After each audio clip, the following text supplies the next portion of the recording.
Dá uma olhada nesses 4 quadrantes aqui. Aqui a gente tem 2 perguntas, né? 2 questões que são as narrativas principais dos mercados financeiros, né? Principalmente do setor de marketing. A primeira pergunta é: o market time bem sucedido é possível? Ou seja, a gente consegue prever ciclos econômicos, né? Ou prever para onde um ativo está indo de forma que a gente consiga tirar algum tipo de vantagem financeira disso? E a segunda pergunta é: a seleção dos melhores ativos é possível? É possível você selecionar, sei lá, as melhores ações vencedoras, as que vão superar o mercado aí no curto, médio e longo prazo? Bom, vou falar de mim, tá? Eu sou um grande fã do Warren Buffett e o Warren Buffett foi sempre focado em análise fundamentalista, principalmente voltada para valor, e depois passou para qualidade e tal. Mas enfim, ele sempre acreditou e ele sempre trabalhou nisso, ele gera resultado com isso, escolhendo as ações que estão mais baratas em relação ao mercado e etc. Ou ações agora que têm uma grande qualidade, que vão crescer ao longo do tempo, que são de boas empresas, e ele vai ter um resultado superior ao mercado. Tá? Então, eu acredito nisso, mas eu não acredito em market time. Eu não acho que a gente vai saber quando que esse dinheiro, né, quando que esse valor dessas empresas aí vão fazer parte do seu preço. Não dá para saber quando, ou se é algum ativo específico, quando que ele vai ter uma rentabilidade superior, etc. Eu não acredito. Então, para mim, o quadrante 2 era o meu quadrante que eu acreditava, né? Na época que eu investia, nesses 17 anos de investimento, era o que eu, até pouco tempo atrás, era o que eu acreditava. Já outras pessoas, elas acreditam que elas são capazes de conseguir prever para onde o mercado vai. Então, a gente está falando aqui do quadrante 1 e 2, tem umas que ainda acham que conseguem prever não só para onde o mercado vai, mas como determinados ativos vão se comportar quando o mercado for. Então, tipo, não é só determinar para onde vai, mas quais são os ativos que vão se comportar melhor quando o mercado estiver no que foi previsto. O fato, a parte importante aqui é que toda a ciência financeira, esses 70 anos de estudo, todas as análises de dados para tempos passados, mais de 100 anos, principalmente no caso de ações, aí, indicam que, na verdade, o quadrante correto é o quadrante 4. É quase impossível você conseguir prever para onde o mercado está indo, isso no curto, no médio e até no longo prazo, e você selecionar os ativos vencedores, aqueles que vão realmente ter um retorno superior do mercado. Para vocês terem uma ideia, tem um estudo muito interessante do professor Bessenbider, que ele mostra que, de forma global, as ações globais, só 1,3% dessas ações são responsáveis por toda a riqueza gerada pelo mercado de capitais. Isso quer dizer que as outras 98,7% dessas ações juntas têm um rendimento igual ao da renda fixa.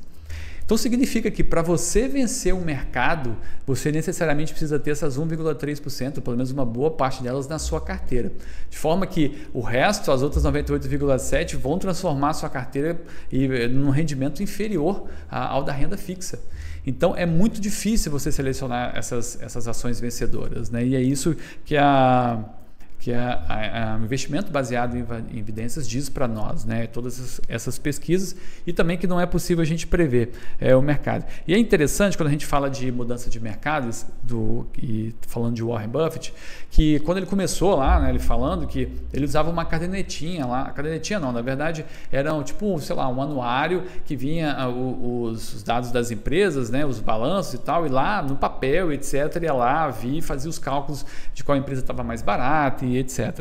E que isso mudou, né? Como eu falei, a gente tem hoje um processamento muito mais rápido. Hoje em dia a gente tem uma massa capacitada de investidores e de profissionais muito maior.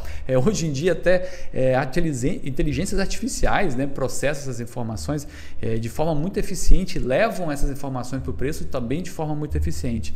Então é muito difícil a gente também descobrir qual que a empresa está barata, porque se ela está barata, já não é mais por um erro de precificação, é porque realmente o risco associado ali com todas as informações que se tem sobre aquela empresa dá um risco muito grande para ela, e por isso que ela está com esse preço. Então é muito difícil vencer o mercado. E o Buffett é interessante porque ele tem 2 passagens muito específicas com relação a essa questão de vencer o mercado, né? Uma é que ele apostou com fundos hedge de que eles não conseguiriam vencer o S&P 500 num prazo de 10 anos, e ele ganhou a aposta. Foi exatamente isso que aconteceu. Ele ganhou até antes, né? No 7º, 8º ano ele já tinha ganhado de disparada, e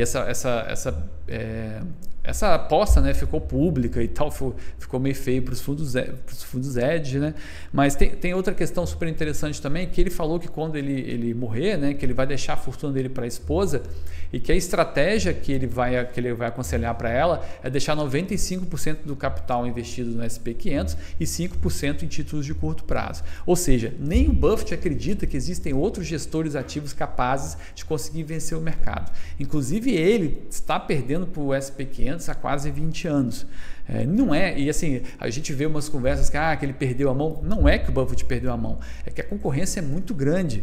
Hoje, quando você você tem um gestor muito bom, né, vendendo uma ação, tem um gestor muito bom comprando uma ação. Os dois não podem estar certos. Então, é um mercado de soma zero, como diria o William Sharp.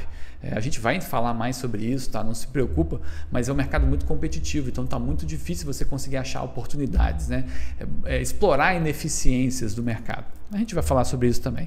Mas outro ícone também que eu gostaria de falar aqui com relação a isso é o Damodaran. O Damodaran é o papa do valuation, né? Você que é investidor aí, talvez você não tenha ouvido falar, talvez consultor também não muito, porque ele é mais focado em análise, né, de ações, de valuation.